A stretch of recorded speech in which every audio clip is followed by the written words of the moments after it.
அன்பு மாணவ செல்வங்களே, இப்பொழுது நாம் பார்க்கக்கூடிய தலைப்பு புணர்ச்சி.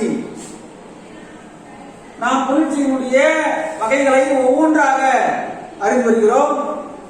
இப்பொழுது உயிரீற்று புணர்ச்சி. உயிரீற்று புணர்ச்சி என்றால் என்ன? உயிரெழுத்தை ஈற்றாக, உயிரெழுத்தை ஈற்றாக என்றால் கடைசியாக, அப்போ உயிரெழுத்தை ஈற்றாக கொண்டுள்ள புணர்ச்சி என்று பொருள். அதாவது நிலைமொழியினுடைய ஈற்றெழுத்து எந்த எழுத்தோ அதை கொண்டுதான் நாம் உயிரீற்று புணர்ச்சி, மெய்யீற்று புணர்ச்சி என்று அழைக்கிறோம். சரிங்களா? அப்போ உயிரீற்று சொல் முன், உயிரீற்று சொல் முன். சரிங்களா? அதாவது உயிரீற்று சொல் என்றால் நிலைமொழியினுடைய ஈற்றெழுத்து உயிரெழுத்து என்று ஞாபகம் கொள்ள வேண்டும். சரிங்களா? அப்போ உயிரீற்று சொல் முன் வல்லின எழுத்துக்கள் வந்தால், வல்லின எழுத்துக்கள் எது? 6 எழுத்துக்கள். கசட தப்பர, அதாவது இக்கு, இச்சு, இத்து, இப்பு, இற்று. இல்லையா? கசட தப்பர, இக்கு, இச்சு, இட்டு, இத்து, இப்பு, இற்று. இந்த 6 எழுத்துக்கள் வந்தால், நல்லா கவனிங்க, நிலைமொழியுடைய ஈற்றெழுத்து உயிரெழுத்தார்கள். அதான் உயிரெழுத்தை ஈற்றாக உடைய சொல் முன். சரிங்களா? அப்போ உயிரெழுத்தை ஈற்றாக உடைய சொல் முன், உயிரீற்று சொல் முன் வல்லின எழுத்துக்கள் வந்தால், வல்லின எழுத்துக்கள் வந்தால் அதன் மெய்யெழுத்து மிகும். எந்த வல்லினெழுத்து வருகிறதோ அந்த எழுத்து தான் என்ன பண்ணும்? அந்த சொல்லுல மிகுந்து வரும். மிகுந்து வரும் என்றால் தோன்றல் புணர்ச்சி போல தோன்று வரும், தோன்றுதான். சரிங்களா? இப்ப பாருங்க, சான்று பாருங்க.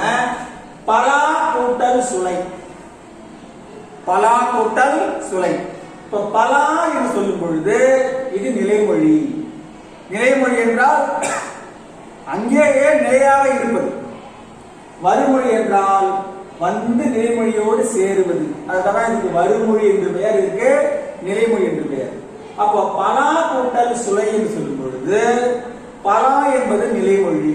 அப்ப நிலைமொழியை ஈற்றெழுத்து பாருங்க, எந்த எடுத்துருக்குது? லா. அப்ப அந்த லாவுல என்ன எடுத்துருக்குது? இல் கூட்டல் ஆ, இல் கூட்டல் ஆ. அப்ப அந்த ஆ என்ற எழுத்து எந்த எழுத்து? உயிர் எழுத்து. இந்த எழுத்து உயிர் எழுத்து. அதான் சொல்றாங்க உயிரீற்று சொல் முன். அப்போ உயிரெழுத்தை ஈற்றாக பெற்றிருக்கிறதா? பெற்றுள்ளது. சரிங்களா? அடுத்து பாருங்க, அந்த சொல்லுக்கு முன்பாக, அந்த சொல்லுக்கு முன்பாக வல்லின எழுத்துகள் வந்தால், இங்க பாருங்க, சுளை, இது வருமொழி முதலெழுத்து, வருமொழி முதலெழுத்து. அப்ப அந்த சுளை என்பது சூல என்ன எடுத்திருக்குது? இச்சு கூட்டல் சு, இச்சு கூட்டல் ஊ இருக்குது. சரியா? அப்ப இச்சு ஊ சேர்ந்தாதான் சு. அப்ப இச்சு என்பது எந்த எழுத்து? வல்லின எழுத்து. இந்த எழுத்து வல்லின எழுத்து. அப்போ இந்த விதிகளை சொல்லுது பாருங்க, உயிரீற்று சொல் முன் வல்லின எழுத்துக்கள் வந்தால் அதன் மெய்யெழுத்து மிகும். அப்ப இச்சு என்ற எழுத்து வந்திருக்கிறது இல்லையா? அப்போ அதே மெய்யெழுத்து தான் மிகுந்து வரும். அப்போ எப்படி வரும்? பலா கூட்டல் சுளை, பலாச்சுளை. என்னவாகும்? பலாச்சுளை. அப்போ ஏற்கனவே இச்சு என்ற மெய்யெழுத்து இருப்பதால் அதே எழுத்து தான் மிகுந்து வரும் என்பதுதான் சொல்லக்கூடிய செய்தி. சரிங்களா? அது என்ன விதி? புணர்ச்சியுடைய விதி. இப்ப மேக்ஸ் நம்ம ஃபார்முலா பயன்படுத்துறோம் இல்லையா? அது போல இங்க புணர்ச்சிக்கு நம்ம விதியை பயன்படுத்துறோம். என்ன விதி பாருங்க, இயல்பினும் விதியினும் நின்ற உயிர் முன் காசா தாக்கா மிகும் என்பது விதி. அதாவது இயல்பாகவோ விதியின் காரணமாகவோ நின்ற உயிர் முன், எது? இந்த உயிரெழுத்து முன்பாக காசா தாப்பா, இந்த இக்கு, இச்சு, இத்தி, இப்பு என்ற 4 எழுத்தில் ஒன்று மிகும் அப்படின்னு சொல்றாங்க. அதான் செய்யும். சரிங்களா? அப்ப இந்த விதிப்படிதான் இந்த சொல்லாக பாருங்க, இயல்பினும் இது என்ற உயிர் முன் இல் கூட்டல் ஆ. அப்ப உயிரெழுத்து வருது இல்லையா? அப்ப அந்த உயிரெழுத்துக்கு முன்பாக என்னவாகும் காசா தாப்பா இந்த அப்பனா அது இச் என்பது சா அப்ப இச் என்ற எழுத்து மிகும் என்றால் அர்த்தம் தோன்றும் என்ன அர்த்தம் தோன்றும் அப்ப அந்த விதி பிரகாரம் பலா கூட்டல் சுளை பலா சுளை என்றாகும் சரிங்களா இப்ப அடுத்து பாருங்க பனி கூட்டல் போர் பனி கூட்டல் போர் இங்க பாருங்க அப்போ இந்த இடத்துல என்ன இருக்குது உயிரெழுத்து இருக்கு சரிங்களா அப்ப அந்த உயிரெழுத்து இருப்பதனால இன் கூட்டல் இ அப்ப இ என்பது உயிரெழுத்து தானே அப்போ இந்த விதிப்படி பாருங்க உயிரீற்று சொல் முன் உயிரெழுத்தை ஈற்றாக உடைய சொல்லுக்கு முன்பாக என்னவாகா வழிவெழுத்துக்கள் வந்தால் ஏன்னா பாருங்க போ வருது இப்பு கூட்டல் ஓ அப்ப இப் என்பது எந்த எழுத்து வள்ளினி எழுத்து ஆகவே வள்ளினி எழுத்து அங்க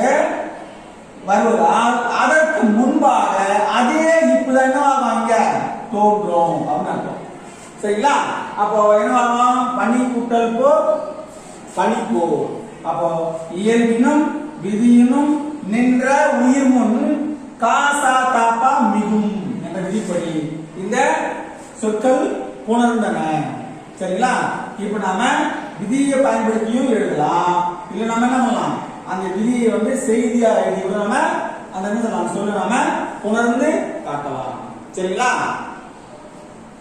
அடுத்து பாருங்க இப்ப நான் பார்த்த பகுதி உயிரீற்று புணர்ச்சி சரிங்களா இப்ப அதே கண்டென்ட் தான் இங்கேயும் சரிங்களா அதே பொருள் தான் இந்த இடத்துல இது மெய்யீற்று புணர்ச்சி இங்க எப்படி உயிரெழுத்து ஈற்றாக கொண்டு நின்று சொல் புணர்ந்ததோ அதே போல இங்க மெய்யெழுத்தை ஈற்றாக கொண்டு புணரும் அவ்வளவு வித்தியாசம் இங்க உயிரெழுத்து இங்க மெய்யெழுத்து சரிங்களா அதான் மெய்யீற்று புணர்ச்சி அப்ப நிலைமொழி ஈற்று எழுத்துல உயிரெழுத்து வந்தா அது உயிரீற்று புணர்ச்சி நிலைமொழியின் ஈற்றெழுத்தில் மெய்யெழுத்து வந்தா அது மெய்யீற்று புணர்ச்சி என்று ஞாபகம் சரிங்களா இப்ப பாருங்க நிலைமொழி ஈற்றில் மெய் வந்து நிற்க வருமொழியின் முதலில் உயிரெழுத்து வந்தால் மெய் மீது உயிர் வந்து புணரும் மெய் மீது உயிர் வந்து புணரும் அதாவது இதுக்கு என்ன விதி அப்படின்னா பாருங்க உடல் மேல் உயிர் வந்து ஒன்றுவது இயல்பு அதாவது இப்ப நம்முடைய உடல் நம் உடல்ல என்ன இருக்கு உயிர் இருக்கு அப்போ ஒரு உடல்ல உயிரானது வந்து சேருவது உலக இயல்புன்னு அர்த்தம் அப்போ ஒரு மெய்யெழுத்தும் ஒரு உயிரெழுத்தும் சேர்றது இயல்பான நிகழ்வு என்று பொருள் அப்போ பாருங்க அப்ப என்ன சொன்னோம் இந்த மெய்யீற்று புணர்ச்சிக்கு இந்த விதி சரியானது சரிங்களா உயிரீற்று புணர்ச்சியுடைய விதி இந்த விதி இயல்பினும் விதியினும் நின்ற உயிர்மும் காசா தாப்பா மிகும் என்பது எந்த புணர்ச்சி உயிரீற்று புணர்ச்சிக்கு சரியானது மெய்யீற்று புணர்ச்சிக்கு உடல் மேல் உடல் என்றால் மெய் அப்ப மெய்யெழுத்தின் மேல் உயிரெழுத்து வந்து சேருவது இயல்புன்னு அர்த்தம் சரிங்களா அப்ப பாருங்க கடல் கூட்டல்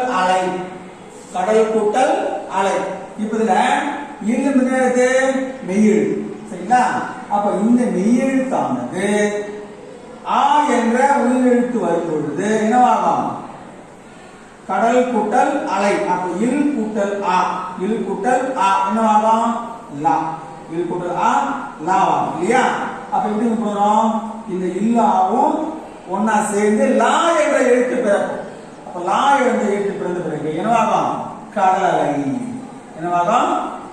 அப்ப இந்த விதிப்படி என்ன இந்த மெய்யெழுத்தோ உயிரெழுத்தோ வந்து ஒன்றாக சேர்ந்து விட்டது சரிங்களா அடுத்து பாருங்க பால் கூட்டல் ஆடை பாருங்க அதே போல மெய்யெழுத்து இருக்குது இந்த இடத்துல உயிரெழுத்து இருக்குது அப்போ இந்த உடல் மேல் உயிர் வந்து ஒன்றுவது இயல்பு என்ற விதிப்படி இல் கூட்டல் ஆ லா அப்ப என்னவாகும் பாலாடை அப்போ உயிரெழுத்தும் மெய்யெழுத்தும் சேர்ந்து புணர்ந்தது இல்லையா அப்போ மெய்யெழுத்தோடு உயிரெழுத்து சேர்வது இயல்பான நிகழ்வு அடுத்து பாருங்க தமிழ் கூட்டல் அது ஈழ் என்பது மெய்யெழுத்து ஆ என்பது உயிரெழுத்து அப்ப இந்த உயிரெழுத்தோடு இந்த மெய்யெழுத்தோடு உயிர் வந்து சேர்வது இயல்பான நிகழ்வு. அப்ப இழ் கூட்டல் அ ழ. அப்ப தமிழ் அமு தமிழது என்னது தமிழது என்றார். அப்போ மெய்யீற்று புணர்ச்சிக்குரிய விதி எது? உடல் மேல் உயிர் வந்து ஒன்றுவது இயல்பு என்ற விதிப்படி என்னவானது இந்த மெய்யெழுத்தோடு உயிரெழுத்து வந்து சேர்ந்து உயிர் எழுத்து உருவானது என்று நீங்கள் ஞாபகம் வச்சுக் கொள்ள வேண்டும். சரிங்களா?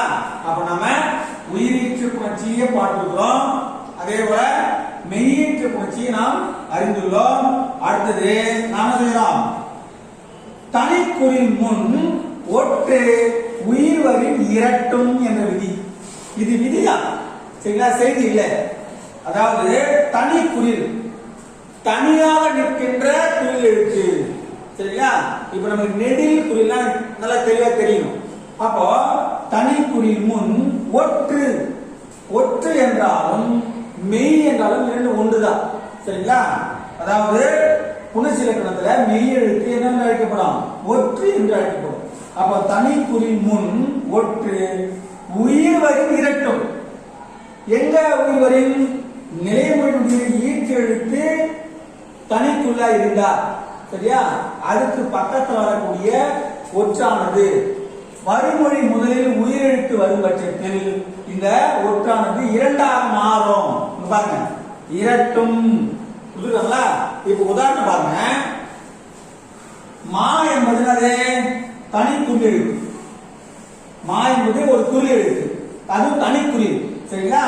அப்ப தனி குறிலுக்கு பக்கத்துல என்ன வந்துருக்குது? ஒற்று மெய் எழுத்து. சரியா? அப்ப இந்த இடத்துல தனியாக ஒரு குறில் எழுத்து, அதுக்கு பக்கத்துல ஒரு மெய் எழுத்து இருக்குது. அப்போ இந்த விதி சொல்லுது தனி குறில் முன், தனி குறில் முன் ஒற்று. இந்த ஒற்று உயிர் வரி எங்க? வறுமொழி முதலெழுத்த உயிர் வரி இல்லையா? வறுமொழி முதலெழுத்துல உயிர் எழுத்து வந்தா என்னவாகும்? இந்த ஒற்றானது ரட்டிக்கும். ஒற்றானது ரட்டிக்கும். அதாவது என்ன சொல்றாங்க அப்படின்னா, பாருங்க, மண்.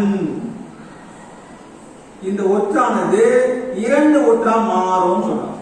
இரண்டு ஒற்றா மாறும். இப்ப என்னவாகும்? அழகு அப்படின்னு நிற்கும். சரிங்களா? இப்படி நின்ன உடனே இப்ப என்னவாகும்? இந்த இந்த ஒற்றெழுத்தும் இந்த உயிரெழுத்தும் என்னவாகும்? உடல் மேல் உயிர் வந்து ஒன்றுவது இயல்பு என்ற விதிப்படி என்னவாகும்? அது சேரும். அப்ப சேரும் பொழுது இன் கூட்டல் ஆ நா. அப்போ என்னவாகும்? ஏற்கனவே மா எங்க இருக்கு இல்லையா? அப்ப இன்னும் அவசரம் தான் நா வரும். அப்ப என்னவாகும்? மண்ணழகு. என்னவாகும்? மண்ணழகு ஆகும். சரியா போச்சுங்களா? பாருங்க, மண் கூட்டல் அழகு மண் அழகு. ஓகேவா? அடுத்து பாருங்க, அதே போலதான் உள் கூட்டல் ஊர். அப்ப இது தனி குறில். அப்ப தனி குறிலுக்கு பக்கத்துல ஒற்று இருக்கிறது. அப்ப இந்த விதிப்படி தனி குறில் முன் ஒற்று உயிர் வரின் இரட்டும். அப்ப உயிரெழுத்து ஊ வந்திருந்தால இந்த ஒற்றானது என்னவாகும்? இரண்டு ஒற்றா மாறும். அதான் சொல்லுது இரட்டும். அப்ப இரண்டு ஒற்றா மாறும் பொழுது என்னவாகும்? உள் உள்ளு மாறும் இல்லையா? அப்ப ரெண்டு இல்லா வரும். அது என்னவாகும்? ஊ ஊராகும். சரிங்களா? அப்போ இப்ப என்னவாகும்?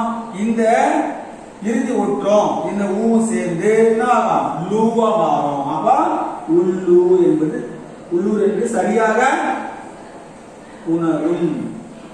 சரிங்களா? சரியாக உணரும் உள்ளூர். ரைட். அடுத்து பாருங்க, நெல் கூட்டல் அறுத்தான். இப்ப தனி குறில் நே இங்க ஒற்று இருக்குது. என்னவாகும்? விதிப்படி உயிர் வரி இரட்டும். அப்ப உயிர் இருக்கு இல்லையா? அப்ப இல் என்ன ஆகும்? இரண்டாக மாறும். அப்ப இரண்டாக மாறின உடனே என்னவானது? அந்த இல் கூட்டல் ஆ சேர்ந்து லாவாகும் இல்லையா? அப்ப நெல் அறுத்தான். நெல் அறுத்தான் என்றாங்க. சரிங்களா?